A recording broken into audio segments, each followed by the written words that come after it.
Welcome, everybody, back to another episode of TheDomCast. This is podcast 36 or 37. I am here with my co-host, Rod, the miserable Magic fan. Rod, say what's good. How's everybody doing? We'll start off, as long as you're the only co-host here, for however long that lasts. We will always have to start off the podcast clowning the Orlando Magic. But, y'all played the Mavericks last week, and Steph Curry, did you see the whole game? Actually, did you even see the whole thing? Or at least the end? I saw the end. Yeah, so you saw Aaron Gordon with the 2 straight turnovers. And then Seth Curry, out of all people, gets put in the game and misses 2 free throws. Y'all still end up losing the game. Y'all are now 2-6. I got to pull up the standings as well. We're like 14th. We're bottom of the Eastern Conference. You don't even have to pull it up. I was just getting that up just so once we get to the end of the podcast, we can wrap it up talking about any teams we need to talk about. But how's life in Orlando? The Magic are a special type of trash right now because I've never seen a team do that well defensively, but do that abysmal offensively. Like right. They've stayed in games because of defense, but they just can't hit shots. Yeah, and it's funny. Like I only know 2 Magic fans in my life, and it's you and the kid I grew up with. So y'all are both Magic fans, and he says the same exact thing. He's like, Magic can't score. I'm like, Jamal Crawford and Carmelo Anthony are free agents, so that's where Orlando's where legends go to die, anyways. So but I think that would probably mess up y'all defense if y'all bagged one or 2 of them. Carmelo. Well, the one bright spot is that Jonathan Isaac's actually been playing really good defensively. He's actually tied with AD with blocks in the league right now, which is surprising. So he had like 6 blocks and 4 steals in the Mavs game. So yeah, he's getting good production on defensive end, but offense is what's killing us right now. Was Jonathan Isaac one of the players being compared to Kevin Durant out of college because he was tall and lanky? Was that a comparison he was drawing back then? Yes, he was one of those that got that comparison. Yeah, I mean, really good defender, and he has a long time to go. He's still young, but I tweeted that. I was like, in the 2020s, we got to sign a pact to not compare every tall, lanky prospect to Kevin Durant. Don't compare every tall shooting European to Dirk Nowitzki in the 2020s because, I think Dragon Bender was supposed to be the last Dirk, and I remember they told us Kelly Olynyk was going to be Dirk. The Dirk line is worse than the KD line. They've been doing that for like a decade. Yeah, I think Dirk and KD are the 2 players we hear the absolute most of during draft prospects. It's because then Bargnani get drafted on on the Dirk comparison. Hey, but Bargnani was nice in 2K9 though. All right. You set the game, not real life. Bargnani was nice, bro. He was a stretch big in 2K9, but anyways, all right. So yeah, we can stop slandering the Magic right there. That's the hometown. Let's move on to the Celtics. Let's move on to a bright spot. Yeah. Let's move on to the Celtics. You saw a couple of games here. This is a nice development. Because Gordon Hayward is coming along quicker than I thought. You know what I mean? Like last year, I say he basically rehabbed on the court for another year. So he missed the whole year, then he rehabbed, and we had those other problems too. Like the team didn't really fit together as well with chemistry. But right now they're looking, and it's early. It's mad early. They're 6-1, and we've admittedly had a easier schedule. But they're looking nice. They're looking up there. We've beaten the Bucks, we've beaten the Raptors, and the team mechanically looks nice between Kemba Walker, Jason Tatum. Being able to come along and do what he needs to do without Kyrie there. Let's just go ahead and put it out there. It just looks like a better fit. Yeah, much better fit. Gordon Hayward looks way better. You basically the Celtics games you caught were while we've been here, right? I watch a couple on my own time. Oh, okay, yeah, and it's an easier schedule at the moment. I'm not going to jump in on anything yet because, for instance, right now you have the Sixers looking really good as well. I think they've let me check real quick. They've only lost 1 game as well. Yeah, the Philadelphia. Okay, yeah, no, they lost 2 now. Oh, really? Yeah, they lost 2 because Ben Simmons had a sprain in his shoulder. Yeah, that was to the Jazz. Yeah, because I saw that it was just a shoulder bump. Right. So, but where I was going with that is I'm not gonna read too much into the 6-1 start for the Celtics. Easier schedule. It's a very long season. 6-game win streak. It's cool though. I'm happy. We look already better than I thought we would. But where I was going with that is, you look at a team like the Sixers who started off undefeated, and even though they have that that really good thing going on and the team looks good, you wonder when you get to the playoffs, the game changes. It starts getting played in the half court, it slows down, and something like having a non-shooting point guard eventually matters. And I saw on Twitter somebody was asking, well, somebody sent me on Instagram actually, and it was asking, how long do you think the Sixers actually give Ben Simmons before they say, okay, we're going with Embiid, and they try to cash him in while he's young? It's way too early to start talking about like trades, obviously, for a player like Ben Simmons, but if they get to the playoffs this year and again they lose because his effectiveness goes down in the playoffs, what do you think about that? Because they can look good all they want to during the regular season, but if you can't shoot in the playoffs, that still matters. That's gonna matter always. There's no lies there, but I think given that he's recently signed the contract, that'll at least be 2 to 3 years before I'd say they would actually try to like actively shop him, and that would be 2 to 3 years with no like significant improvement or changes in how his field goal percentage is going as far as those outside shots or confidence or even just attempting those shots altogether. Yeah. I think that's fair, definitely, because you look at a duo like Embiid and Simmons, and you don't want to look back and say, oh, we gave up on them too quick, right? Like, you traded Ben Simmons when he was in year 4 or some shit like that, and he's still going to be a really good player, obviously. So you don't want to break up something like that really early, but I thought that was interesting because somebody sent me that on Instagram, and somebody made a whole case about why Ben Simmons should be traded, and I'm like, not in year 2, like, obviously, not in year 2 or year 3, right? And I think we'd also need to kind of see, they did get a lot of new pieces compared to last year, and I mean, I'm not trying to say that Al Horford is like a sharpshooter, but they have pieces that can stretch the floor between him, Tobias Harris, and some of the role players. So, right. I think the argument I saw is they said that Ben Simmons needs to be in a situation more like Giannis, where he's the one surrounded by shooters, and he's kind of playing from the inside out. Whereas right now he's the point guard, he's a perimeter player, and it just Embiid doesn't have as much space to work with, but. Yeah, the Sixers are probably going to be good this season. They're going to be one of the top teams in the Eastern Conference this year. They're probably going to go far, but I look at Ben Simmons, and then I look at Giannis, and I'm saying, like, in the playoffs, I feel like that's always going to matter once the game slows down and defense is tightened up. I mean, it's not an easy problem to solve, just given the fact that all those dudes are huge. Yeah, Ben Simmons is like 6'10". Embiid is 7 foot plus, and then those other dudes aren't small leaders, so it's just spacing is always going to be an issue. Yeah, and also what's looking interesting in the Eastern Conference is the fact that we've been saying, the wheels fell off once the Celtics lose Kyrie Irving, and the who else was? Oh yeah, Toronto, and Toronto's 5-2 right now too, so they're still doing good as well. Just very early sample size, but the East still looks like it might be on one of those a little bit different from last year, because I think you had so much talent on these teams last year. You still expect the Celtics and Toronto to be kind of like on the outside, but now you have Toronto, Philly, the Bucks, Miami, and the Celtics. It's shaping up to be a more competitive Eastern Conference than we actually thought. I'm looking for the Raptors maybe making some noise later on, and Pascal Siakam, his numbers are still looking nice. Eastern Conference still looks pretty nice. I think I knew Miami was going to be a decent team, but they've exceeded what my expectations were so far, and how they've been playing. Yeah. So far, we got to kind of take an L on that, because I remember when E was here and we were clowning Jimmy Butler for going to the Heat because we were like, he don't have any goals. Like, why would you go there? you're a star player like that. But he did end up. He actually did. You see what he had said about that just recently, Jimmy Butler? No, I didn't see that. Yeah, he was talking about how basically people like us doubted him going to Miami, because he was saying he didn't think that people respected his talent enough for a player like him to go to that type of team and not think that he could really do something there. But I mean, it obviously helps that they're a better overall team than we thought they would be. They got better players too. Yeah, and they've been getting unlikely production out of the rookies that we necessarily didn't expect, especially out of none. Yeah, that's a game I'm looking forward to tonight. Is Miami and the Lakers. That's gonna be fire.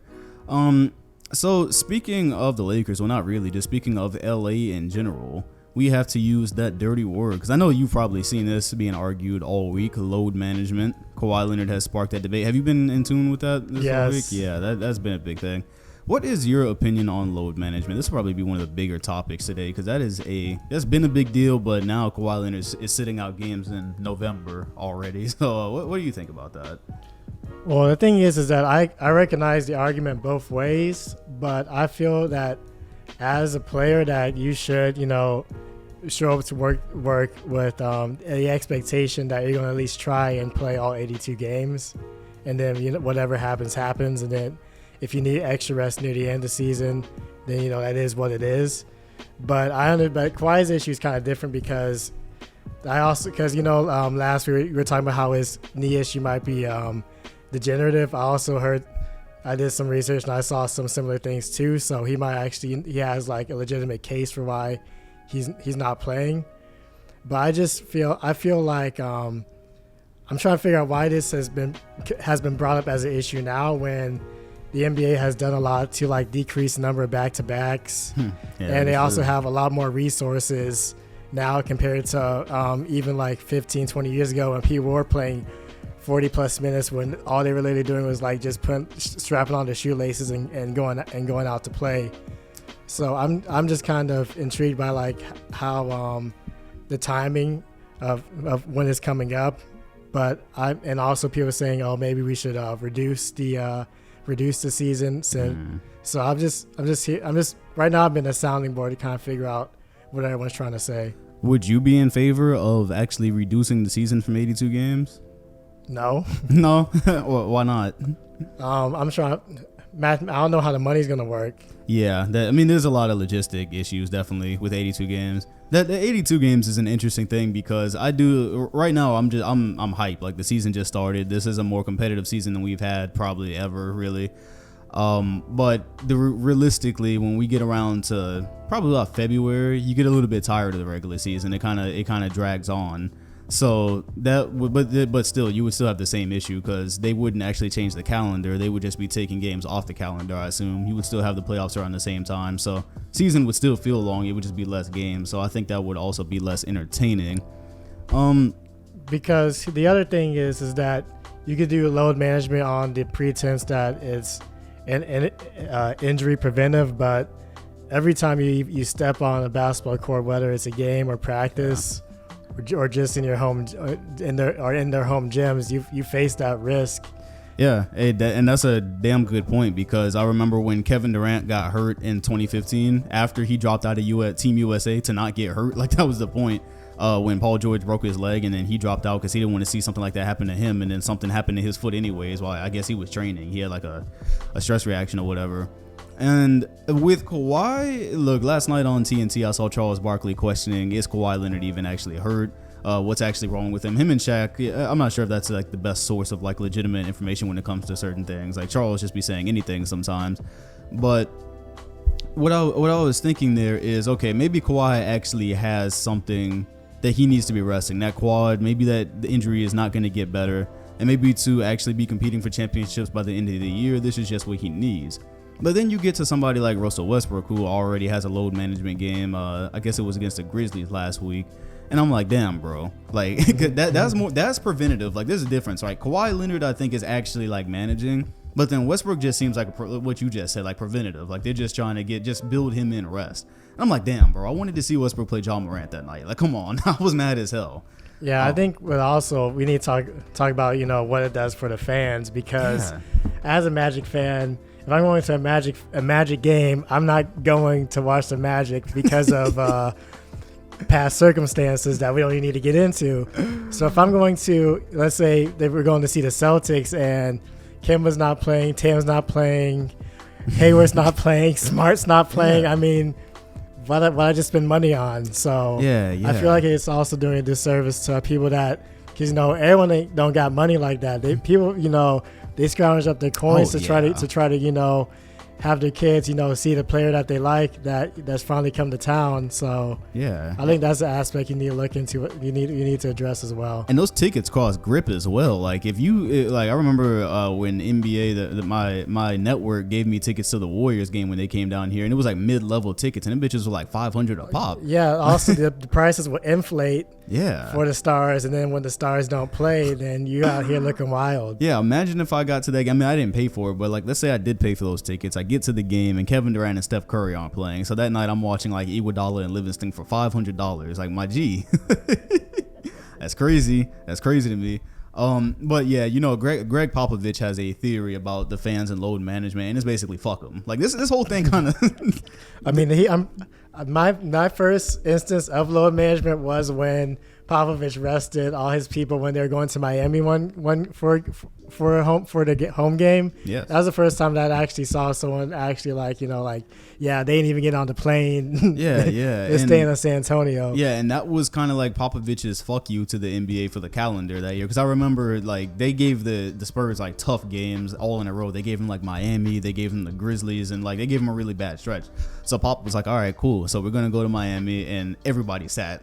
Yeah, Tim, everybody important sat that game. That's the only game San Antonio goes there, because West Coast teams only play East Coast teams once in each city. Yeah. So especially for the Magic, like I'm chilling. Like I'm not really going to see Terrence Ross and all them, right? I'm trying to see the stars that are coming here.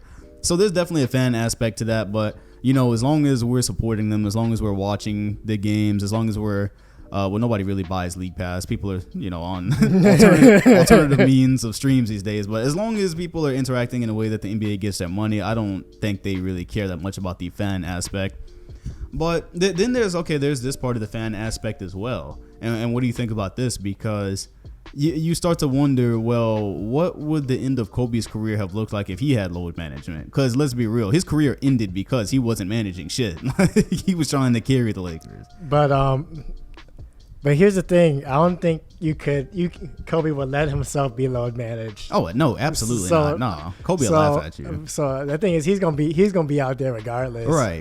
He didn't care if he was gonna end up falling on his sword. Like he was on, the dude was on a mission his whole career. Yeah, that year that happened, that the Achilles happened, like a month or two before that, he sprained his ankle really bad in Atlanta. He landed on Dante Jones' foot.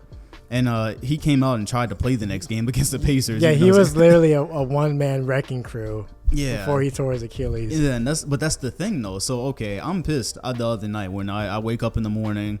I've been looking at this Bucks and Clippers matchup, and I'm like, I want to see Kawhi and Giannis play tonight. Like I'm ready. Like playoff rematch, let's go. And then I had a suspicion before I even saw the headline. I was like, you know what, Kawhi's probably not gonna play this game. Then I look at the ticker or whatever, Kawhi's not playing. So on one hand, I'm pissed about that, but on the other, I'm like, yeah, but if Kobe Bryant had been a little bit more lenient on his body, he wouldn't have been shooting like 20% for the last 3 years of his career too. So there's an aspect there where it's like, okay, if it's gonna extend Kawhi's career, maybe you support it. My biggest issue wasn't the fact that, at least with Kawhi, was that he rested. Well, my fact was the game that he rested. Yeah, that's where I was going. I wanted him if he was going to rest the Blazers game and play exactly, and play against the reigning MVP. Yeah, because that's the matchup people wanted to see. Because last year he did the same thing. There was a Bucks and Raptors game, and one of them he rested. Like look, he went to the playoffs. He won the championship, so you can't say he's ducking Giannis. Like he got the best of Giannis last year, so it's nothing even like that. But if I have it correctly, the Bucks game happened when the Clippers had 2 days of rest already. Yeah, they had last time they had played they had 2 days. So that just seems like a dick move to the fans, because it's like you had 2 games off, then you play the Bucks, then you have like 1 game off, and then you play the Clippers or the Blazers, I guess. Or was it a back-to-back? It was a back-to-back. So okay. I figured that if he so he's going to miss a game. So yeah, and they ended up losing one. The Blazers. They lost. They lost to the Bucks. Yes. So they ended up going 500 regardless, and the game they won was the game that he played. Yeah. So yeah, it really seems like they gave him the easier matchup there. And this is the interesting thing with Kawhi Leonard is, this is why I don't see an MVP in his future, because he doesn't care about the regular season at all. Like his whole thing is about being there for the playoffs.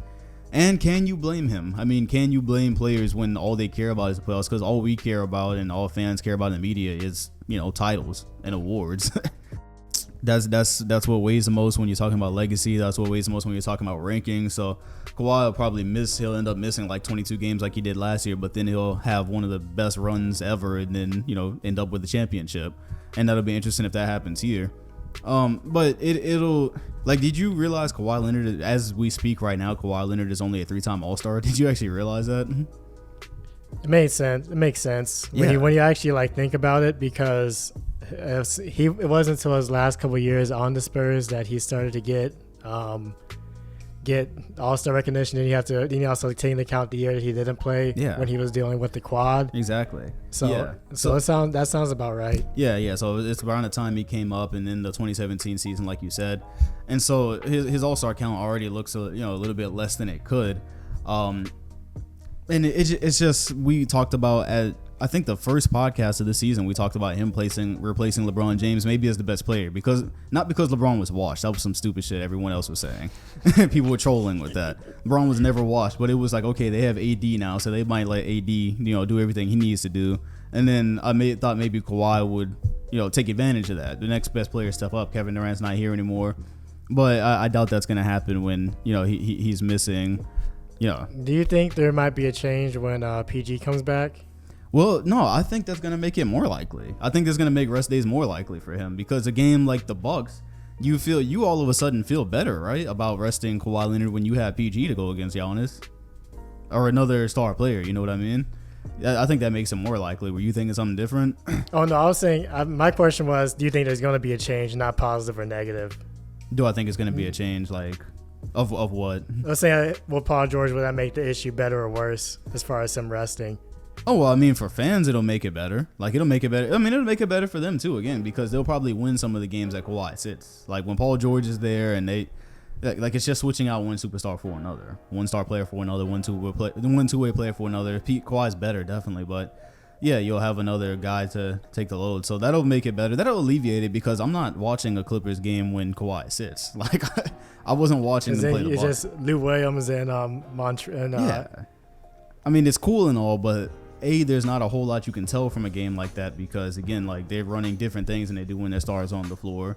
Then again, they're going to be down double digits to these teams that have stars that they're resting them against. So yeah, but it'll make the issue better when Paul George comes back. Definitely, it'll make it more enjoyable for us. It'll make them more competitive. But yeah, I think that's basically our spiel on load management.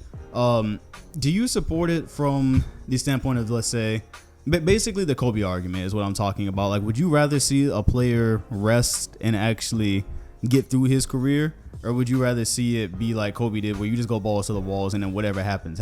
Like, which one are you looking at? Because again, Kobe's last few years were miserable, and if he had chilled a little bit through some of the injuries he had, it could have ended a little bit better. You got 20 years. I mean, you can say it about a lot of people, because you make an argument that T-Mac back would have been so, and knees would have been so messed up if Orlando didn't put him through the ringer that he did when Grant Hill didn't have no feet. Right. Grant Hill didn't have no feet. But the thing is with T-Mac is, like, they were trying to make the playoffs every year he was here, right? Or they were trying, at least. Like, even if it didn't happen, they were trying to be competitive, correct? I mean, yes. Yeah, so they didn't even have that option, probably, resting T-Mac. Like, that's not a thing. No, there's no T-Mac. There's no team. Yeah. Like, if T-Mac's not playing, who would you have had back then? Pat Garrity? Don't say any more names, bro. Yeah, but I'm just saying that a lot of players' careers could have benefited if they didn't have as much and didn't go through as much stress as that they ended up going through, especially playing 35, 40 minutes every night.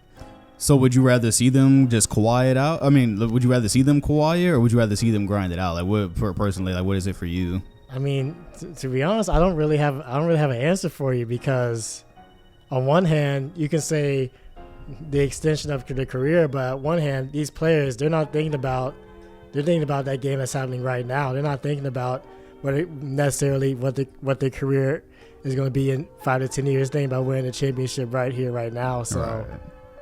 Yeah, at the end of the day, I think it's just it just depends on the mentality of the player. All right. At the end of the day, it's all circumstantial. Like, Kawhi Leonard's on a good team right now. He has another star coming back, so rest is going to be possible for him.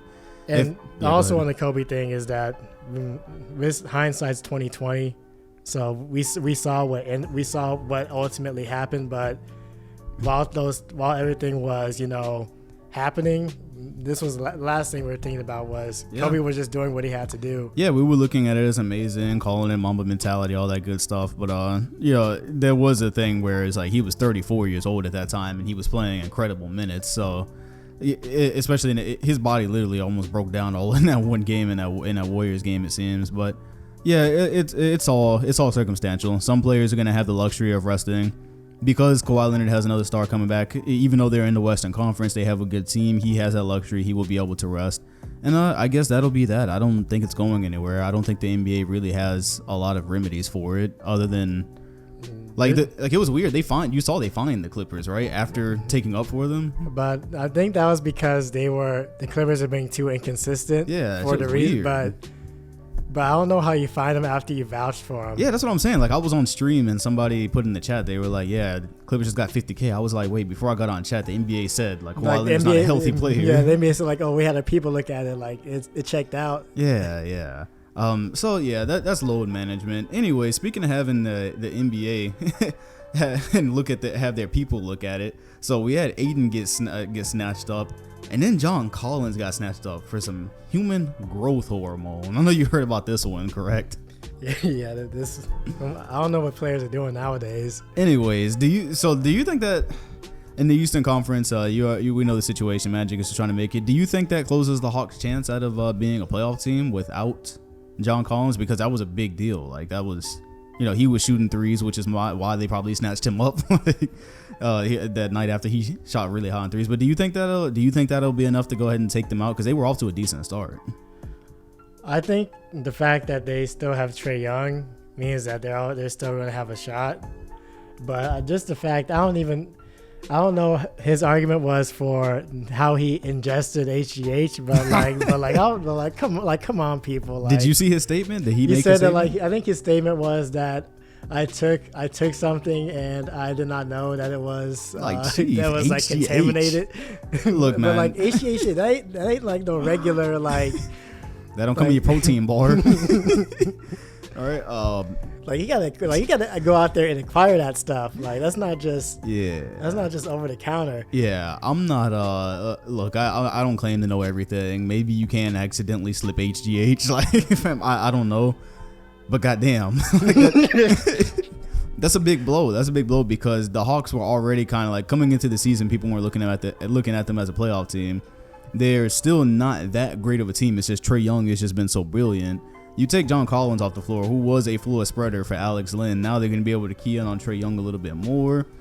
Well, the Magic are way down there right now. Let's see, Pistons, Pacers, Hornets are probably still going to slip out by the end of the year. So yeah, as long as the Magic stay out, there still won't be a spot open. Actually, they are 9th right now. Oh yeah, Miami's taking a spot too. So Miami is adding a spot in the East this year. I think the Hornets are going to fall out, so that leaves one spot open. And then the Nets are probably still going to be a playoff team. So yeah, I don't think the Hawks will end up being in the playoffs because that's 25 games. Speaking of 25 games, because Aiden got popped, have you paid any more attention to the Suns at all since then, since their Aiden situation? They look nice. They do look nice, man. They look like a legitimate team. Devin Booker hit. Because I didn't realize how they have retooled compared to previous years, but Booker's he's gonna play well, and then they're getting good minutes out of Kelly Oubre and Aaron Baines. Bro, Baines is legitimately putting up like. I didn't even realize he was over there until I saw him the other night. Baines is shooting the ball. He's shooting, rebounding. Like, low key, I was like, damn, bro, Aiden might have to come off the bench when he gets back.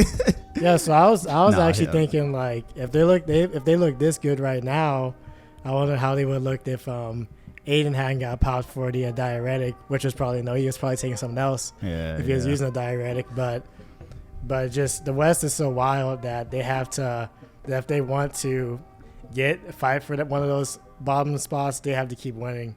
It'll be interesting to see what happens because Aiden did. I think he played a bit of power forward in college. So if Baines if he keeps up this production, it'll end up being a situation where Baines will probably be the 5 or the 4. They'll probably play them together on the floor. Is what I'm saying with the Suns. But yeah, we'll keep our weekly Suns to watch on because I'm still expecting them to fall out. But yeah, they're definitely a better team than they have been, 100%. They're better than the Magic right now, I tell you that. Yeah, no, everybody's better than Magic. Y'all down there with the Knicks right now. Like, if your team is close to the Knicks in the standings, like, you got some soul searching to do. Me and E talked about this actually. You weren't around this week. I've been watching a lot of Houston Rockets basketball this year just because I wanted to see how James Harden and Westbrook look on the floor together. And so it's probably going to be the season where I watch the most Houston ball I've seen. Do you enjoy watching James Harden play basketball, personally? I mean, you mean between the legs, crossover, step back? I mean, the thing is that his game is like, you can more or less figure out what you can't stop what he's gonna do, but you kind of know what he's gonna do. Like you always know what kind of threes he's gonna take. He's always gonna draw fouls. So I mean, I don't know. My biggest issue with Houston right now is that I mean, it is a D'Antoni system, but their defense is looking kind of wild. Yeah. As far as the points they're giving up. Yeah, it did. In that Wizards game, it definitely looked crazy. I hadn't been a big. But I mean, as far as like me personally, like Harden was never like, you know, like he's a great player, but he was never like, you know, like one of the best players that I enjoy like watching play day in and day out. Right, because I'm catching more Harden games now more than ever. Like a lot of the times I would see some of his games that were off national TV, but mostly I'd see him on national TV. But now I'm watching the League Pass games. Now I'm watching games where they're playing teams nobody cares about. And I'm not gonna lie to you, it's kind of crazy. It's mind-blowing watching him play because the Rockets offense sometimes devolves to him doing the same exact thing every other possession. It don't look like championship basketball. Yeah, I think as also on the Harden, he hasn't been very efficient on his ISO plays either. Yeah. So I think he's like shooting like in like the low 30s on ISO ball right now. Yeah, I'll pull up his stats So while we're talking. I remember I watched one game where at one point he was like 1 for 12 from 3. Like, yeah. Like he can have stretches where his basketball isn't pretty, but he sticks to his guns and he does what he's always done. So I guess that's kind of the thing. It's like people still gripe about, whoa, wait, what? He's still averaging 36 points this season? Free throws. God. I mean, he can get right now I'm pretty sure he's getting to the line. He's getting like 14, 15, 16 attempts a game. Yeah, you hit it right on the head at 16 free throw attempts per game. And I'm pretty sure 16 attempts through 8 games, that's like Wilt. Yeah, that's like Wilt free throw, like 60s Wilt. So he's averaging 36.5 points right now, 16 free throw attempts, and he's shooting 27 from 3 and 38 from the field overall. So his field goal percentage is currently okay, so it's right there with his points per game average. So maybe that's why, like, again, that's what I was gonna say. No, I guess nobody really gripes about it when the shots are going in because he looks raw as hell when the shots are dropping. No, but when they're not dropping it, it doesn't look pretty. But but that's the thing. Even when they are dropping though, like I don't know if this is ever championship basketball because it's like literally every other possession, like he has the ball. And then it devolves into an ISO play with him and a crazy shot. And I'm like, bro, this is boring. This is boring. And I've given James Harden his credit, you know, for coming up with moves or whatever and the side steps and doing whatever he does with the rule book. And especially with Westbrook on the team now, like Westbrook on the team, Harden with the ball on the floor together, they still don't really make a whole lot of sense. Yeah. I mean, when Harden has the ball and Westbrook's just, you know, chilling in the corner. Yeah, I'm wondering, like, why are they not running more things where, like, Westbrook is, you know, going back door or things like that, or Westbrook has the ball at point and. But no, it's like when Harden has the ball, it's like everyone else is just ball watching. It stops, and Westbrook throughout the entire season is not going to end up shooting that great of a 3-point percentage. I don't even think it's that great right now. So yeah, I just wanted to get that out there. Honestly, that's why that was on the podcast. No, it's always like I'm not trying to hop on a bandwagon, but watching James Harden play outside of national TV games can be watching the Rockets play outside of national TV games. Like, were we on podcast when they got waxed by Miami? Did that happen? Last podcast, I can't remember. Or did that happen this week? I think that happened right after we podcasted. The game was over at the first quarter. I don't know what my time. Oh, game was over the first quarter. No. I saw the first quarter at my house, and that was enough for me. Right? Yeah. I changed to another game after that. I was like, stop the damn match. It was like 44-18 because Miami's defense was mad. Physical. So yeah, let me know in the comment section what y'all think about James Harden. What do y'all think about watching him play? Aside from the thing of, I hate watching him play. I hate how he play. Like, is it entertaining to you, though? Because I'm like, this is the first time I've watched Harden, and I'm like, man, this is not really entertaining. So, anyways, moving on further through the Western Conference. Rick Bucher, we have a report from him, which a lot of people are saying be cautious because apparently he's got some big news wrong before. So we don't know if this is actually 100%, but they're saying Steph Curry is possibly out the entire year. It's all of a sudden worse than we thought. It seems like we picked up right on that in the last podcast. I mean, yeah, I think I said that, like, you can have, if you have like wrist issues can kind of like happen, can show up later versus stuff that happens to your hand because, you know, all the bones there. But I don't even know if he's actually had another injury or they're just, you know, just trying to stretch it. But if they can stretch it until, you know, him sitting out the whole year, I think that's probably what they should do. I'm on the side of, look, okay, I guess, by like I said, like you just said, the medical terms, technically he could have complications, but there's no reason for Steph Curry to play basketball this year again. Like, we're talking about this is like load management on steroids. What we're talking about right now, it's like, okay, we're not going to win this year, so sit the star player. Like, but yeah, there's there's some good things coming out of it. You've heard of Eric Pascal, right? Yeah. Yes, they've been getting. If they can develop some bench players and role players from the complete absolute dumpster fire that it currently is, so that when they retool. And also they're gonna have the draft pick this year. It was the pick they traded with the KD was top 20 protected, so they're gonna get it. They're gonna get it regardless. So even when the Warriors are losing at life, they're winning. Basically, is what you're saying.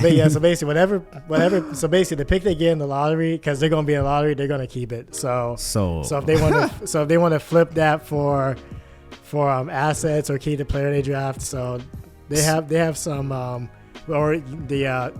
take that, put those together with Russell trade bait. So I mean, they do have a little bit of options as far as what they want to figure out and do next year. So that's your whole reason right there, if you're the Warriors, to not play Steph Curry and to get Draymond Green to, like, you know, break his finger if he has to, like, just straight bend that shit all the way backwards if they have to.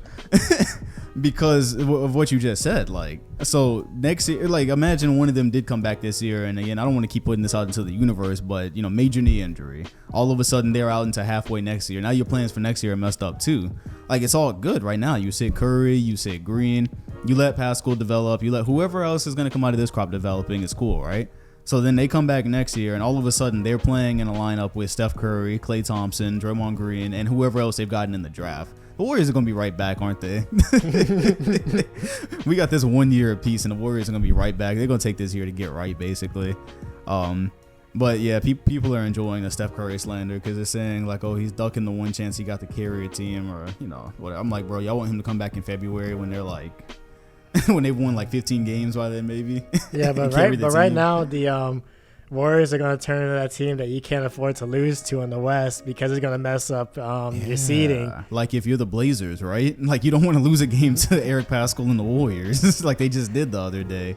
That's kind of strange. Yeah, because we all know that one game can be the difference in the West. And you don't get those kind of games back. Yeah, and that's it. I mean, and no disrespect to the Warriors players out there. It's just like, again, with that roster going against some teams like the Blazers who were just 4th seed last year, and they're missing some players now, so I guess that's different.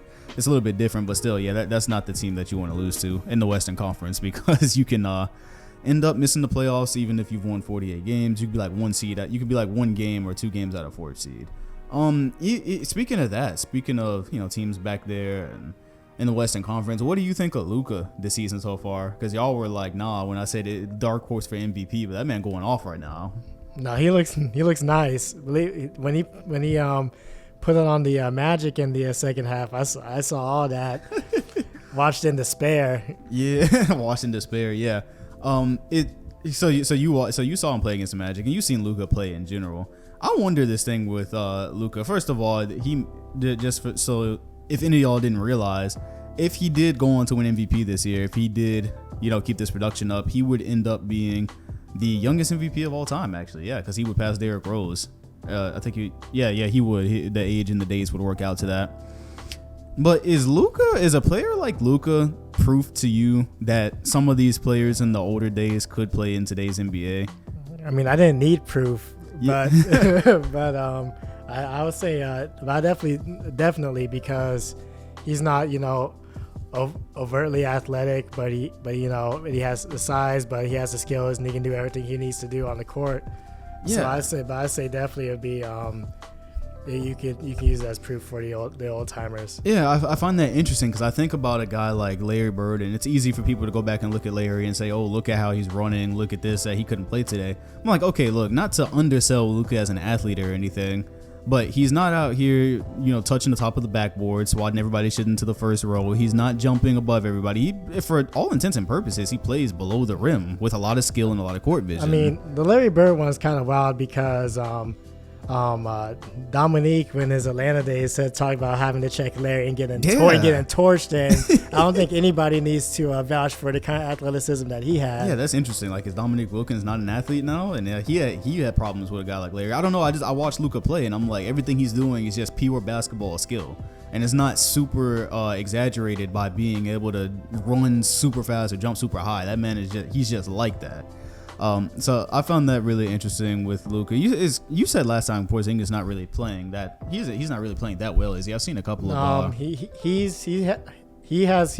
be better than the way he's playing right now. Yeah, he's still coming back from a torn ACL. But yeah, but like with leg injuries, it always takes some time to knock all the rust off. But he's been playing. But I say he's been playing okay, but he can play better. Yeah, you look at I think he's still averaging, close to 20 points, but I think he could be more efficient. Yeah, 19 points, 8 rebounds. It's really his efficiency. He's not super efficient right now compared to what he normally is. Yeah, not really. It's 41%. That's really not that great for him. 41% and 36 from 3. But I've seen people clowning him on Twitter. But I think it was mostly that he had a couple of games where he didn't have good field goal percentage. That was kind of like that's messing with those numbers. Mm-hmm. So it's just like there's been some instances where he hasn't looked like himself. Right. Yeah. And again, it was a torn ACL, so I think mid, to a little bit through the year, you'll see him looking a little bit more like himself. Dwight Howard is looking not like himself from the Magic days, but you've seen the job he's been doing, right? Since no, he's been giving LA quality minutes. Yeah, he's been giving them super quality minutes. There was a game. They played against the Spurs, and they played against somebody else. I can't even remember who else. Well, yeah, he was like 100% from the field. Yeah, something like that. Yeah. Dwight has been giving them, and Laker fans almost bounced him too. They did not want him back, but Dwight has been a good pickup for the Lakers. Speaking of pickups, the Blazers made none. What do you think about the Blazers trying to possibly throughout the season making a move like acquiring Kevin Love? I'm only bringing that up because that's the move Charles Barkley said they need to make last night. He actually said he went as far as to say something like CJ McCollum for Kevin Love. I was like, wow, really? I don't even know if that works. I don't think that would help. Yeah, because Kevin Love, I don't think that would help, change the fact that they're still in the Wild West and they still got to deal with everything else they got to deal with just from the fact that they're in the conference that they're in. To be honest, Blazers are kind of in, kind of like how Memphis was in the old, 5 years ago, no man's land, where they just can't. They're like they can do good in the regular season, but when playoffs come, they're gonna get smacked by 2-3 teams that we can just name off the top of our heads. Yeah, it doesn't help with them right now. Their front court, they don't have anybody to really spread the floor because they're running Hassan Whiteside. And then what's his name hurt his shoulder, so yeah, they don't have any kind of floor spreading there. So that's why Charles Barkley said CJ McCollum. But that wouldn't really help a whole lot to ditch CJ McCollum for. First of all, the Cavaliers probably wouldn't agree to that. I think they have enough perimeter players. I'm not sure if that would even make sense for them. And also, I feel like Cavs are kind of in that we're just trying to rebuild, but Kevin Love is still just kind of there. Yeah, because he signed that contract right after LeBron left, I believe. Yeah, he signed. I think it was after he messed up his show. He tore after the first finals, but it was like a 5-year. Mm-hmm. It was like 115, something like that. Imagine signing that to stay in Cleveland. I guess he just there's something he really likes there. But yeah, it is a shame to see that go on with the Blazers because I'm never a Blazer believer. I was not a Blazers believer last year when Charles was calling them a title contender. They made the Western Conference Finals, but they got smacked by. Did Kevin Durant play in that series at all against the Blazers last year, or was he out that whole time? Because he got hurt in the Rockets series. Yeah, so he was out the whole time. He was sitting. Yeah, so they got swept by KD-less Warriors, which that's still a really good team, but. Yeah, Lillard did sign a contract to stay there, so whatever kind of happens, whatever fuckery happens in his career as far as not winning any accomplishments from here to now, or from now to then. That's just kind of what it is. So we went over the Blazers. Oh, I have these are a couple of questions that came from the streams, because I think for the most part I'll be looking through the standings to see if there's any more that we really need to discuss. But these were just kind of fun questions. We in the stream on Twitch, we were talking about jersey retirement, and there's two things here, but I'll start with the first one. If LeBron James doesn't end up winning a ring in LA, which he easily could this year, but if he did not win a ring in LA, would the Lakers retire his jersey still? Would 23 still be retired? Like, say something happens, like they made the finals, but they didn't win it. If there's no ring, does LeBron get a retired jersey in LA? What do you think? No. Just flat no.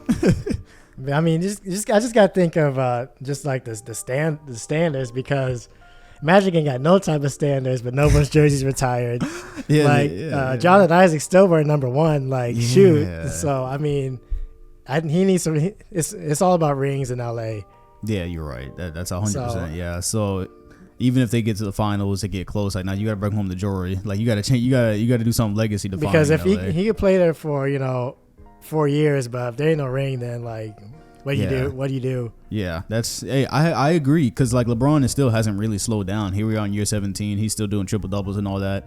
It's probably not going to slow down, and so he's going to give LA a few good more years. But I do agree, like, if you don't bring something, you don't get your jersey, retired over there. You got to be a part of some type of team. You had to really do something for the Lakers other than just be good. So then the other question we got is any franchise going to retire Carmelo Anthony's jersey? That one was interesting. What do you think?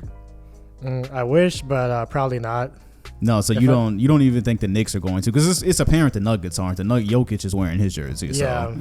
Yeah. No, that's one thing I was surprised when I saw first saw Jokic wearing it, because I initially thought that Carmelo had, even though the way he left, I thought he did enough, at least numbers wise, that he could be at least in contention, because I know people that got jersey retired when they've only played like 4 years, or like kind of number of years, and he did more than that. Yeah, that's a really good point. That's a good point for the Nuggets, because he's one of their franchise's best players. Like, when you think of the Nuggets, like, you think of him basically. You think of Carmelo. Yeah, or you have to reach back. Yeah, you have to reach pretty far back to start like really naming players. So the fact that Jokic has a jersey, but you didn't discuss the Knicks, did you? Like, why wouldn't the Knicks? I think the Knicks is definitely like, I think that could actually happen, but I'm just, at this point, I'm not. If it did happen, I wouldn't be surprised. But if it did, I think, given that he actually tried to salvage the franchise when no one else, made an attempt, I think he can make like. Yeah, they got second round, I believe, was the farthest they got in his Knicks tenure. He made the Knicks relevant for the first time since, 1999, actually, yeah. Because when he came there, they hadn't been relevant that whole decade. And then there's all, what ifs, what if Stoudemire was healthy his entire time there. Yeah. And, it's just the pieces didn't fall together. There's a lot of, because the Knicks thing was interesting to me, because there was a lot of people who were going around saying, like, you're crazy if you don't think the Knicks are going to retire his jersey. So I really, I looked at it, and it's like, yeah, he made them relevant again, but who knows if it's enough for a jersey retirement. I mean, every franchise is different. Like, you would think probably that the Celtics would retire on those jerseys, or do you think that? Would they retire Rajon Rondo's number 9? Reason I ask that is because they have a fringe rotation player wearing his jersey already, if you didn't know. In my mind, it's like one of those where it's like, it could happen, so he won't have someone wear it. Where it's like, but like the fact that if you got randoms wearing people's jerseys, then it's not gonna happen. Yeah, we got Watermaker wearing number 9. I'm like, damn, bro, Rondo was it was a big part of that, the whole thing that was going on with the trio. But yeah, so you never know what'll happen. It'll be interesting to see if somebody ends up wearing number 7 in New York, or if that's already happened. I don't even really know at this point. So yeah, for the NBA section of the podcast for this week, that's pretty much what's going on here. Mike Conley still getting through some struggles with the Utah Jazz. Everything is really early in the standings, so it just kind of is what it is. Lakers have won 6 straight. Just like the Celtics, their schedule has been kind of, let's just go ahead and say it's been easy. So you can't make super judgments off of that. You could just say what you see on the floor looks nice, but we'll see. Dallas is 2 in the West. That's nice to see. Clippers, despite the rest, they are 6-3. Suns are currently holding the 6th seed. San Antonio is in the 8th. Yeah, the West is already pretty much taking form of what you expect for playoff teams, minus the minus Portland. Yeah, that's basically it. And then in the Eastern Conference, yeah, it looks about what you would expect, except Brooklyn is on the outside looking in, and the Magic are down there with the Knicks. So yeah, that's pretty much it for the NBA news. For the last section of the podcast, tell me what you think about Death Stranding so far, because I went and bought it. I don't know if I'm going to stream it yet, but that's a really big deal apparently as far as a video game. So you said you got about 3 hours in. I'm actually interested because I barely know what you've experienced in it. What are you thinking about the game so far? The game is definitely different. I'll put it out there right now. I mean, some people have been saying it's like, a walking simulator, and it kind of is. I mean, I can't really fight that based on what I've experienced, but it's just the presentation of it, the sound design, how the world looks is all really well made, and the story is still developing, so I can't really tell you how that's gonna go, but I can see why the game's been very divisive and why it's been so polarizing. But I think you should at least give credit that they try to do something different. Right. Compared to how games are, the typical game, the typical AAA game. Mm-hmm. So, but I'm not necessarily, and also it also depends on what you're trying to get out, how you get enjoyment out of games, because some people might prefer shooters or strategy, or so depending on your gaming preference, you might think it's trash, or you might think it's all right, or you might think, this is something I really like. And yeah, because again, I just picked. I don't want to no spoilers or anything, but what type of game is it? Does it involve guns, or is it anything like that, or is it like something completely different? I mean, like I said, I haven't run into any I guess I've had to do a little stealth section, but I haven't had to it hasn't, at my point, hasn't introduced weapons yet, even though there are hostiles in the world. And you're 3 hours in. But yeah, it's mostly been people where you Amazon still guaranteeing 2-day shipping, where you live in the boonies. That's kind of what it looks like. And then the problem solving you have to deal with when there's a mountain in the way. Right. So this is not the type of game then that you would recommend if you were if you're trying to talk to a chat at the same time, you actually have to think while you're playing it. I mean, yeah, you probably have to. It's not the best game for streaming, I would say. Right. I think it's one of those games that you when you do play it, you want to have because you want to be paying attention to the world and the sound, because it actually the music has been really good, but if you're trying to talk to managing a chat or talking to people, you might not necessarily get to envelop yourself in it. Right. All right, well, yeah, I haven't played Death Stranding at all yet. I'll probably have some more to say about it on next week's podcast. Hopefully I'll be a little way through it by then. You didn't get Need for Speed also, did you? You don't even mess with Need for Speed anymore, or did you ever mess with it? Is that been your thing? I mean, I was more of a Burnout. Yeah, Burnout disappeared a minute ago, didn't it? But I mean, I play racing games off and on, but when I played racing games the most, that was it back in the Burnout days. Yeah, Burnout disappeared. Burnout Paradise was the last one, wasn't it? Or did they come out with one after that? Burnout Paradise was 08. I think Paradise was, but if they just took one of the classic PS2 ones, revamped it with modern cars, come on. You wonder how game franchises like that end up just disappearing. It's and also NBA Street, NFL Street, I mean, granted, I don't trust EA to do it right, but if you can guarantee that they could, why not? Yeah, because we love those games as kids. There's a market for it. Everyone loves it, and yet they just something like Burnout, all that just off the face of the earth. But we get Call of Duty every year. We get Need for Speed pretty much every year. Another game like that just disappeared. Did you hear Skate is officially gone now? EA abandoned their ownership of the title. You heard about that? Oh, so they just completely kicked it to I didn't hear about that. Yeah, that popped up on my phone today. So Skate 4 is a game that's actually they banished on some Yu-Gi-Oh type shit. Yeah, no, Skate 4 is sadly banned. Were you a Skate player at all? Was that a little bit? Yeah, Skate was awesome, man. Skate when I had PlayStation 3, I was playing the Skate demo over and over again, and then I bought it and I got into that, and yeah, that was a popular game. People loved it all the way up to 3, and then it just fell off the face of the earth.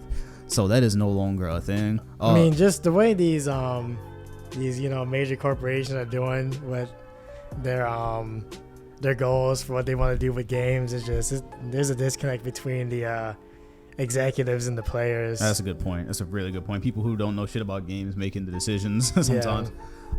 Speaking of games that are still around, Pokemon is still around. Pokemon Sword and Shield will be dropping next week. Now, I am going to be all over that shit. Is that something you're looking forward to? I mean, I'm definitely going to pick it up, but right now I have too many games, too little time, so I'll probably save that one for, once my schedule frees up. Like Christmas break. But yeah, I'm definitely going to scoop it up. Yeah. I mean, I was playing all those growing up and even recently. Yeah. I was recently on stream. I was trying to do the Nuzlocke on Pokemon Fire Red. Have you done Nuzlocke rules before? Have you played with Nuzlocke rules? Yes, until that random critical hit comes out of nowhere and mess up everything. Yeah, and you actually have to be on your P's and Q's playing Nuzlocke, because I was playing that yesterday when we were on stream, especially because you're talking at the same time, and like low key, like you forget those things that you normally do in a Pokemon game. Like you can get away with not paying attention to your Pokemon's health, and so you put him out and he got like half his health, and you realize, wait, shit, like I'm Nuzlocking right now. If he dies, like that's it for him. It's a wrap. Like I had a level 3 Pidgey and he was about to get bounced in like his first encounter. I don't know. Like I might still keep playing that, but I don't know if Nuzlocke is really for me. And yeah, you said you hadn't heard much about the controversy for the Pokedex, have you? Because I wasn't keeping up with that much either. Something about the national Pokedex not being there or something like that. I heard that all the Pokemon weren't going to be there, but then people got outraged, and I thought from because I code a little bit, and from a developer point of view, like that's a lot of models they would have to do. Yeah, like people were outraged that every Pokemon that ever existed wasn't going to be in this. That's what the outrage was about. I think that might have been what the outrage was about. God damn, bro, what would y'all want? Like. I don't know. Like, but I think something that people expected to be there wasn't there. But I'm thinking, that's work. Like people gotta be, design. Like this is 3D. This ain't 2D no more, my G. Yeah, exactly. These aren't sprites. Like these aren't sprites. These are 3D modeled, and they move around and they interact. Yeah. Again, I've been away from Pokemon since like Pokemon Black and White in like 2010 or 2011. Like that's I haven't really come back, so I don't even know how the game has changed or why that was an expectation. But that like I'm gonna be honest, if I played it right now, I'm not even gonna know which Pokemon are good and which one are bad. Right? Like next week, I'm just gonna be like straight catching everything. I'm gonna be straight like trial and error, shit like that. But I'm still looking forward to it. You heard about that? It's like a dream come true for me. You heard about the online mode that's in it? Like there's gonna be like a field. Have you heard about that part? No, I actually haven't heard about that. Yeah, there's gonna be a field that's literally as big as 2 Zelda Breath of the Wild regions, and you're gonna be able to. It's gonna be like an always online area with other trainers, so y'all just gonna be able to throw hands straight. Like you're just gonna be able to run up and throw hands with people the whole time. I don't even have experience playing Pokemon online. Do you? Have you? Has that been? Because you had to like have like the cable, like the cable to like connect your devices together. Usually. Yeah. That's the last time multiplayer. Or if the DS days, if you had like someone got that thing connect to Wi-Fi and you actually got some games going. But I was gone by the time DS was out. That time, I was already kind of. I was the elderly at that point. Yeah. Yeah, so that's pretty much it for the game section.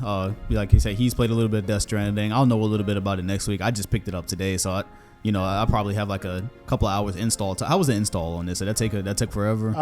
I can't vouch because it installed while I wasn't at my house. Oh, okay, yes. I was at school and I was like, oh crap, like is this gonna be done? And then, like it was. The convenience of technology. So yeah, Death Stranding, Pokemon I will get like as soon as it's time to podcast next week, so I won't be able to say much about that.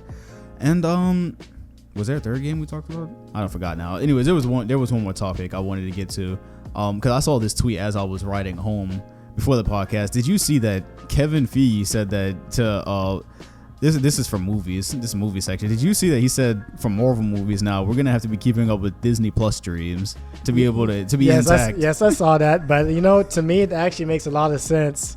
From a capitalist point of view, because he's like, okay, you got to get the streaming service, right? But I mean, I'll be honest with you, I've been a pirate since 2006. trying to get the FBI on the pod. Oh, yeah. But my thing is that I feel like at least streaming as a whole, that's going to become a more and more prevalent issue, because when you're just paying for Netflix, that was one thing, but like once you start dividing up the market and you got 5-6 players, they all expect me to pay $10+ a month. People ain't gonna go for that.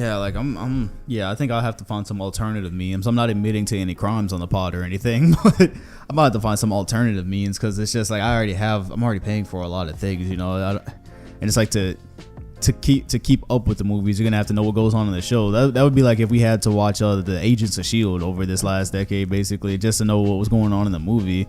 It's what's it called? The new movie come out and you're like, wait, why Vision alive? Yeah, right. Like you open the movie and they straight throwing hands in the first scene. They got characters you ain't never even heard of before. Like, what is it? So that'll be interesting going into the next phase of Marvel. Hey, I support them, but the Disney streams, I think I'm not gonna be supporting that with my wallet, but I'll be supporting. That's all I'm gonna be able to say about that. I might just have it copy someone else's account. Right? Yeah, that's what I'm talking about. Sharing passwords. See, everybody's happy. All right, so yeah, we got through gaming, a little bit of Marvel, talked about all the NBA topics that I had written down. I think we are good for today. We are right at an hour as well, so that worked out. You can say any final words you want to the people, and then we will bounce. There's games tonight, Miami and the Lakers. Nobody's sitting out, hopefully. No load management. Everybody, have a good night. Stay safe. The streets are getting wilder by the day. Very articulate. Yeah. This comes out on, I actually don't know exactly when I'm releasing this podcast. This is maybe going to be Saturday afternoon, maybe before or after I stream, but whenever, check out my Twitch, because I will be on Need for Speed Heat, so maybe I'll be live, or maybe you'll have to catch the video on demand, but that would definitely happen this weekend. Make sure to catch the pod on Spotify or iTunes with the link in the comment section and description if it is easier for you to digest there. Thank you all for watching, and we will see you next Saturday.